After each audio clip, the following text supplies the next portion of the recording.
A great American who started out many a morning on the American breakfast. Dressing a little makes her feel and consequently look more charming. Even the table takes on a special air. Do you still remember these childhood recipes that fed a nation? There was a time when recipes weren't just about taste, they were about survival. They were made with hands that knew hunger, stretched across kitchens filled with laughter, ration stamps, and pride. Liver and onions.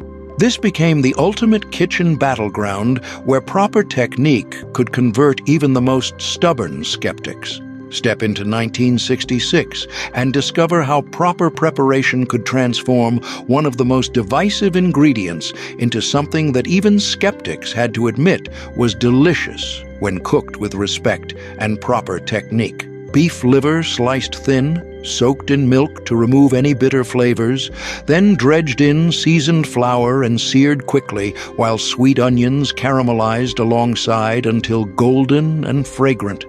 The magic was in the milk soaking that drew out any strong flavors while tenderizing the liver, making it approachable for even the most hesitant family members.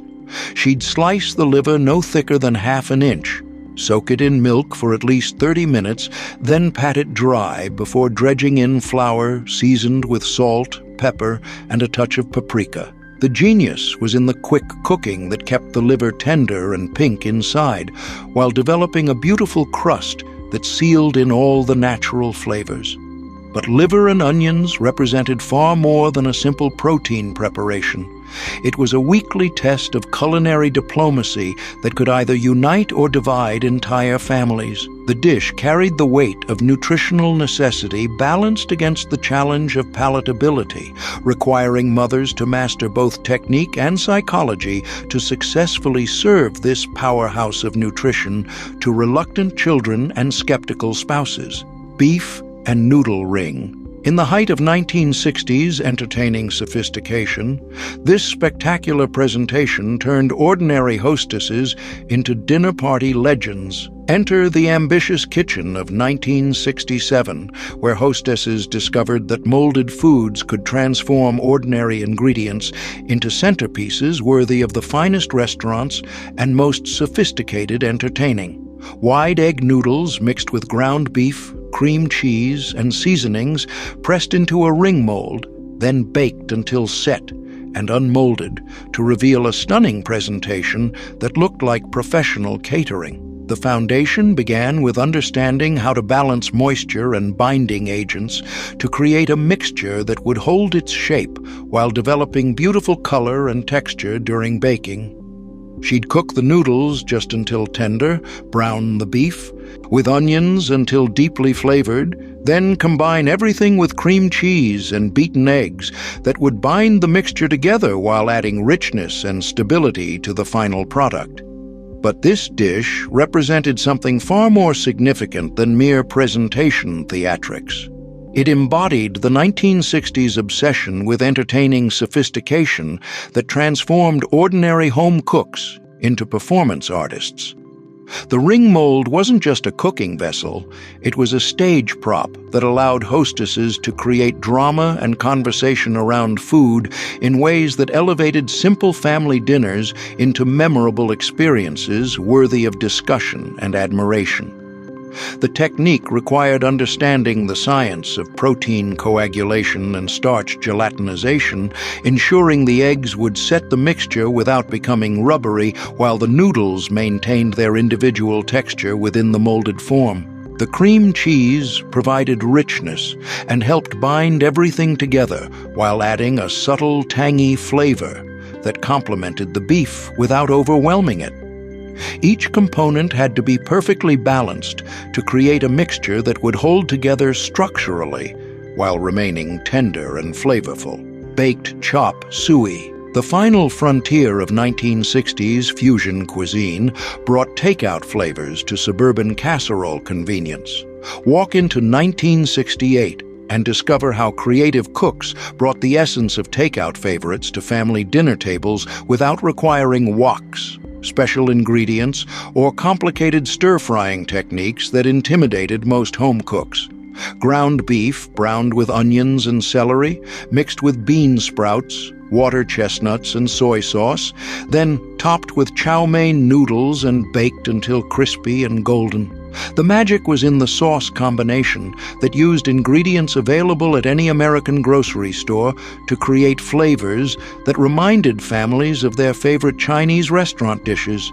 She'd brown the beef until well-colored, add vegetables in stages to maintain their crispness, then stir in a sauce made from soy sauce, Worcestershire sauce, and beef broth that tied everything together beautifully. The genius was in the chow mein noodle topping that provided crunch and visual interest while absorbing some of the savory flavors from below during the baking process. The secret ingredient was a can of water chestnuts that added the authentic crunch and mild flavor that made this taste like restaurant-quality chop suey rather than just seasoned ground beef. When exotic met familiar on American dinner tables, families could experience the flavors of Chinese cuisine without leaving their neighborhoods or learning unfamiliar cooking techniques that seemed beyond their capabilities. Contemporary food writers in the late 1960s praised it as the dish that brings international flavors home to American kitchens while maintaining the comfort and convenience that busy families needed for weeknight dinners. Today, you'll spend about $15 to $20 for similar Chinese-American dishes at casual restaurants, but this fed 6 people for under $3 while introducing families to flavors that would become increasingly popular in American cuisine over the following decades. These forgotten Betty Crocker suppers proved that home cooks could create restaurant magic every single night. But somewhere between convenience foods and takeout culture, we lost something precious: the understanding that the most meaningful meals often emerge from the simplest ingredients when prepared with love, patience, and the kind of kitchen wisdom that once passed from generation to generation like treasured family heirlooms. These 30 dishes represent more than just recipes. They're time capsules that capture an era when families gathered around dinner tables every evening, when mothers took pride in creating something special from whatever the pantry provided, and when the aroma of home cooking could call children home from blocks away. Each casserole, each carefully molded presentation, each clever transformation of leftovers into something extraordinary tells the story of American families who understood that food was about so much more than mere sustenance.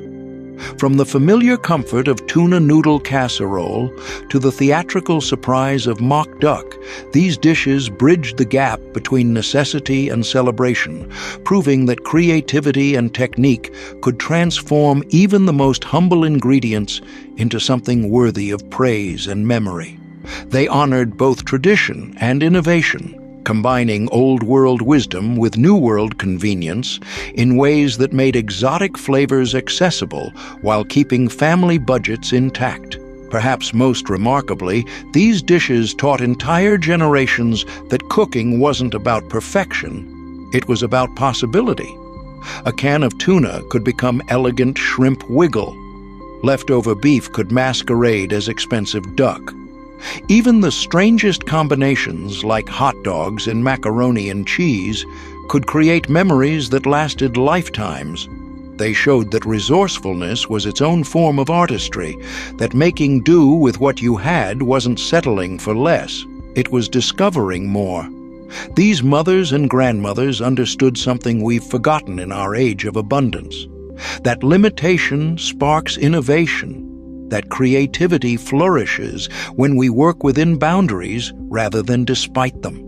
Today, as we search for ways to reconnect with family, to slow down our hurried lives, and to find meaning in the everyday rituals that bind us together, these Betty Crocker suppers remind us that the kitchen has always been the heart of the home. They whisper stories of a time when cooking was an act of love rather than a chore, when creativity flourished under constraint, and when the simple act of preparing dinner became a daily expression of care that nourished both body and soul. These weren't just recipes, they were survival strategies, family glue, and symbols of pride in a decade of rapid change. So tell me, if you had one of these suppers on your table tonight, which one would bring back the biggest smile? Share your memories of these classic suppers in the comments below, and let's keep these delicious traditions alive for future generations to discover and treasure.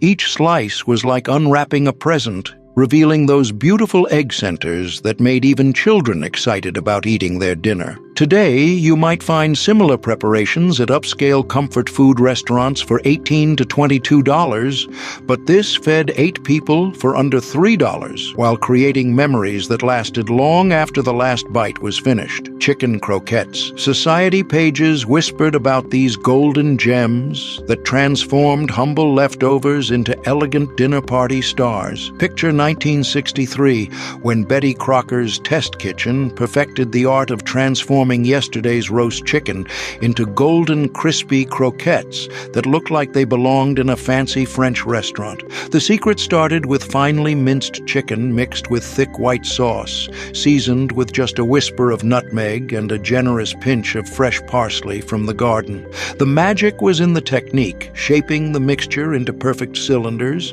then coating each one in beaten egg and fine breadcrumbs before frying them to golden perfection. The outside became incredibly crispy, while the inside stayed creamy and rich, creating a texture contrast that made every bite absolutely delightful. What made Betty's version special was serving them with a mushroom cream sauce that complemented the chicken without overpowering its delicate flavor. Mrs. Dorothy Henderson served these every Thursday at her bridge club, and the ladies would arrive early just hoping for an extra serving because they represented something truly special in home cooking. The preparation required patience and attention to detail, but the elegant results made it worth every minute of careful work and precise technique. Contemporary society pages in the early 1960s featured them as the perfect dinner party food because they could be prepared ahead and fried just before serving, making entertaining much easier. Each croquette was substantial enough to satisfy hearty appetites, but refined enough to impress the most sophisticated guests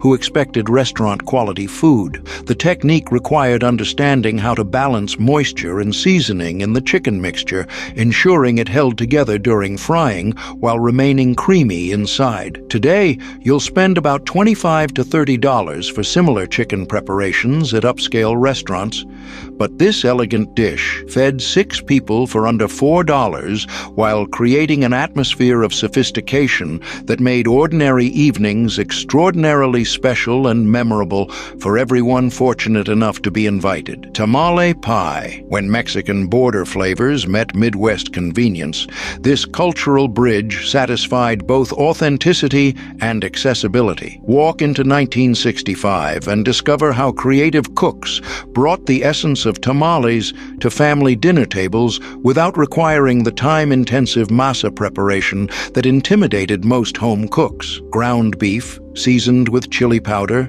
cumin, and paprika, layered with corn kernels and topped with a cornbread crust that baked into golden perfection. The genius was in the spice blend that created authentic Mexican flavors using ingredients available at any American grocery store, making exotic cuisine accessible to suburban families. She'd brown the beef with onions, add tomatoes and spices, then layer everything in a casserole dish before topping with cornbread batter that baked into a beautiful golden crust. The cornbread absorbed some of the spicy meat flavors while maintaining its own sweet, crumbly texture that provided perfect contrast to the savory filling below. But this dish represented something far more significant than mere convenience cooking. It was cultural diplomacy served on a dinner plate. In an era when international travel remained a luxury for most American families, tamale pie offered a passport to exotic flavors that expanded horizons without requiring families to venture beyond their comfort zones. The secret ingredient was a can of creamed corn mixed into the cornbread batter, which kept it incredibly moist while adding extra corn flavor that tied the whole dish together beautifully. Contemporary food food writers in the mid-1960s praised it as the dish that brings international flavors to American dinner tables without requiring expensive ingredients or extensive preparation time. Today, you'll spend about $17 to $22 for similar Mexican-American fusion dishes at casual restaurants. But this fed 8 people for under $3 while expanding culinary horizons and introducing families to flavors that would become increasingly popular in American cuisine over the following decades. Codfish cakes. From New England fishing villages came this thrifty treasure that transformed preserved fish into golden coastal luxury. Step into 1966 New England and discover how thrifty cooks transformed preserved fish into golden patties that captured all the essence of coastal living in every bite. Salt cod soaked overnight, then flaked and mixed with mashed potatoes, eggs, and just enough onion to add flavor without overwhelming the delicate fish. The magic was in the soaking process that removed excess salt, while preserving the concentrated fish flavor that made these cakes so distinctive and memorable. She'd soak the cod for at least 12 hours, changing the water several times, then simmer it gently until it flaked easily with a fork. The genius was in the potato proportion, using just enough to bind the mixture while allowing the fish to remain the star of every golden, crispy cake. But codfish cakes represented far more than simple thrift cooking. They embodied the maritime soul of New England communities, where the relationship between families and the sea defined entire ways of life. These weren't just recipes, they were cultural artifacts that connected coastal families to centuries of fishing traditions, to the rhythms of tides and seasons, and to the understanding that nothing from the ocean's bounty should ever be wasted or taken for granted. The preparation itself was a masterclass in transformation. Salt cod, which could appear unappetizing to the uninitiated, hard, gray, and intensely salty, became tender, flaky, and perfectly seasoned through the alchemy of proper soaking and gentle cooking. This process required patience and knowledge passed down through generations of fishing families who understood that the best flavors often required time and technique rather than expensive ingredients. Form the mixture into patties, dredge in flour, then fry in hot oil until they developed that beautiful golden crust that crackled between your teeth. The secret was in the oil temperature, hot enough to create immediate searing, but not so hot that the outside burned before the inside heated through completely.